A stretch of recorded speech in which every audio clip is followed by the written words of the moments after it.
मुख्य धारा में लौटे 41 माओवादी कैडर, 1 करोड़ 19 लाख का था इनाम। पूना मार गेम, पुनर्वास से पुनर्जीवन, बदलाव की नई शुरुआत। क्रूर और जनविरोधी माओवादी विचारधारा का खात्मा, शांति की स्थापना। इसमें साउथ सब जोनल ब्यूरो के 39 माओवादी हैं शामिल। पुनर्वास में शामिल होने वाले में DKSZC के अलावा तेलंगाना स्टेट कमेटी, धमतरी, गरियाबंद, अनुआ पार्ट डिवीजन के माओवादी भी हैं शामिल। 1 जनवरी 2025 से अब तक माओवादी घटना में शामिल 528 माओवादी गिरफ्तार हुए। 560 माओवादी मुख्यधारा में शामिल हुए एवं जिले में अलग अलग मुठभेड़ में कुल 144 माओवादी मारे गए हैं। 1 जनवरी 2024 से अब तक 790 माओवादी मुख्यधारा में शामिल हुए। 1031 माओवादी गिरफ्तार हुए, वहीं 202 माओवादी अलग अलग मुठभेड़ में मारे गए। राज्य शासन की व्यापक नक्सल उन्मूलन नीति तथा शांति, संवाद एवं विकास पर आधारित सतत प्रयासों के परिणाम स्वरूप आज 41 माओवादी कैडरों ने हिंसा का मार्ग त्याग कर समाज की मुख्यधारा में लौटने का निर्णय लिया है, जिसमें 1 करोड़ 19 लाख के 12 महिला कैडर और 29 पुरुष कैडर शामिल हैं, जिन्होंने सशस्त्र और हिंसक विचारधारा से स्वयं को अलग कर शांति और प्रगति के मार्ग को अपनाया है। इन 41 कैडरों में PLGA बटालियन नंबर 1 एवं अलग अलग कंपनियों के 5 सदस्य, ACM 3 प्लाटून एवं एरिया कमेटी पार्टी सदस्य 11, PLGA सदस्य 2, militia platoon commander 4, militia platoon deputy commander 1, militia platoon सदस्य 6, अलग अलग RPC के जनताना सरकार अध्यक्ष उपाध्यक्ष सदस्य, DAKMS KAMS अध्यक्ष सदस्य 9 सदस्य शामिल हैं, जिन्होंने हिंसा का मार्ग छोड़कर समाज की मुख्यधारा में शामिल होने का निर्णय लिया है।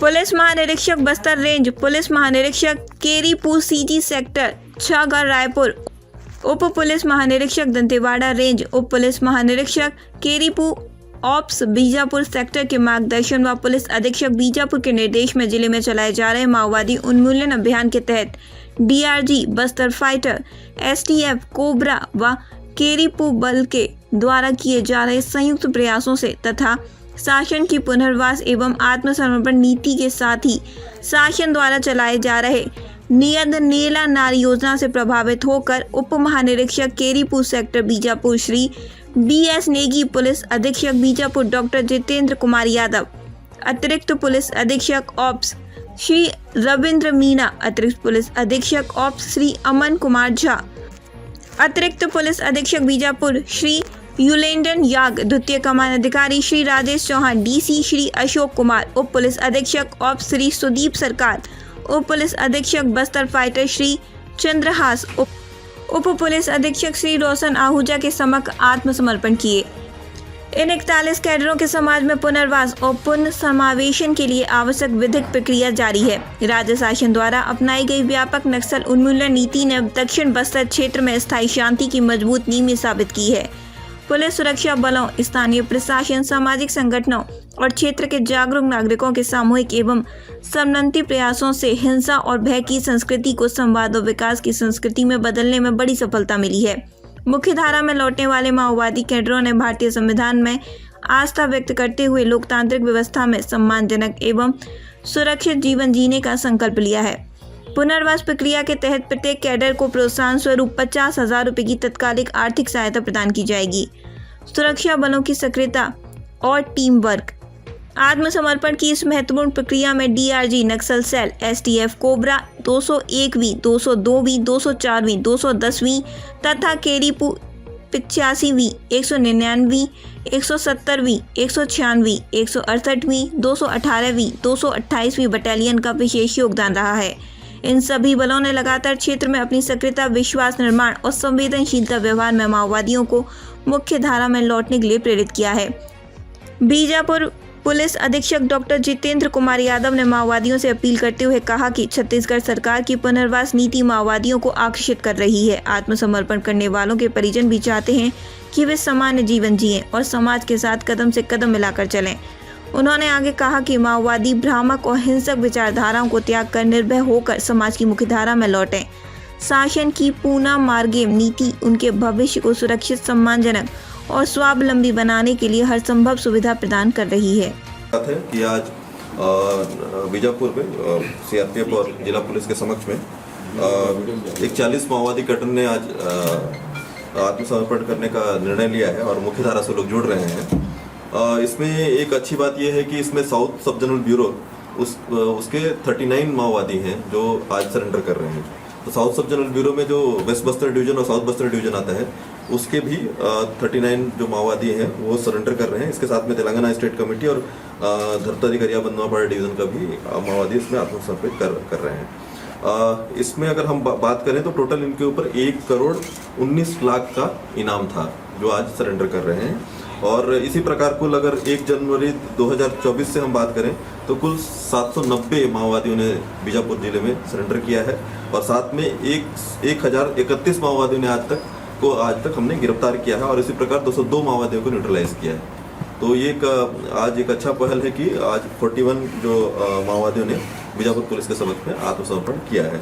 इसमें बटालियन और अलग अलग कंपनी, ACM और PLG member, PM party member, इसके अलावा RPC के अध्यक्ष और मिलिशिया प्लाटून कमांडर लोग भी सरेंडर किए। बड़ी घटनाएं रही होंगी जिसमें ये रहे होंगे, एक सवाल। दूसरा, लगातार एनकाउंटर हुए हैं, बड़े नक्सली मारे गए हैं और साथ ही साथ बड़े पैमाने पे सरेंडर भी कर रहे हैं। अब कौन सा रीजन ऐसा है जहां थोड़े नक्सली मजबूत लग रहे हैं और कितनी की संख्या में है सर और कितने वेपन्स उनके पास?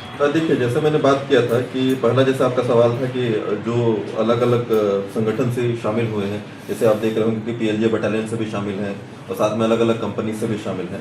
तो ये लोग वो लोग हैं जो साथ में जो बड़े लीडर्स के साथ में भी रहे हैं, उनकी सिक्योरिटी भी प्रोवाइड किए हैं और साथ में अलग अलग घटनाओं में, जैसे PLJ बटालियन 1 की बात करें तो जितने भी बड़े घटनाएं थे सब में उनको शामिल थे, तो वो घटनाओं में शामिल रहे हैं। दूसरा जो आप बता रहे हैं कि जो क्षेत्र जिसमें अभी जो नक्सलवाद कुछ बचा हुआ है, तो उसमें मैं ये बताना चाहूँगा कि जो साउथ सब जोनल ब्यूरो होता है, साउथ सब जोनल ब्यूरो के 2 डिवीज़न आते हैं, जो पश्चिम बस्तर डिवीज़न और साउथ बस्तर डिवीज़न दोनों आते हैं।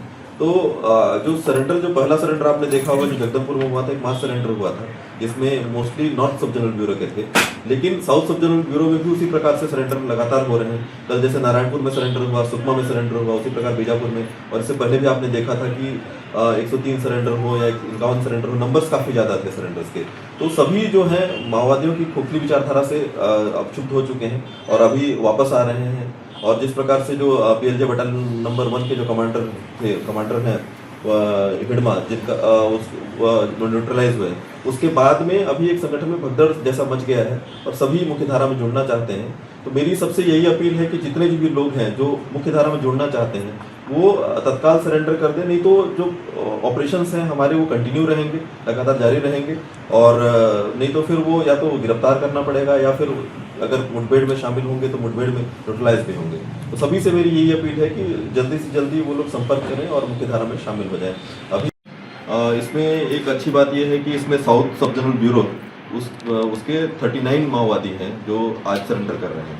तो साउथ सब जोनल ब्यूरो में जो वेस्ट बस्तर डिवीजन और साउथ बस्तर डिवीजन आता है उसके भी 39 जो माओवादी हैं वो सरेंडर कर रहे हैं। इसके साथ में तेलंगाना स्टेट कमेटी और धरतारी गरिया बंदवापाड़ा डिवीजन का भी माओवादी इसमें आत्मसमर्पित कर रहे हैं। इसमें अगर हम बात करें तो टोटल इनके ऊपर 1 करोड़ 19 लाख का इनाम था जो आज सरेंडर कर रहे हैं। और इसी प्रकार कुल अगर 1 जनवरी 2024 से हम बात करें तो कुल 790 माओवादियों ने बीजापुर जिले में सरेंडर किया है और साथ में 1031 माओवादियों ने आज तक हमने गिरफ्तार किया है और इसी प्रकार 202 माओवादियों को न्यूट्रलाइज किया है। तो आज एक अच्छा पहल है कि आज 41 जो माओवादियों ने बीजापुर पुलिस के समक्ष में आत्मसमर्पण किया है। इसमें बटालियन और अलग अलग कंपनी, ACM और PLG member, PM party member, इसके अलावा RPC के अध्यक्ष और मिलिशिया प्लाटून कमांडर लोग भी सरेंडर किए।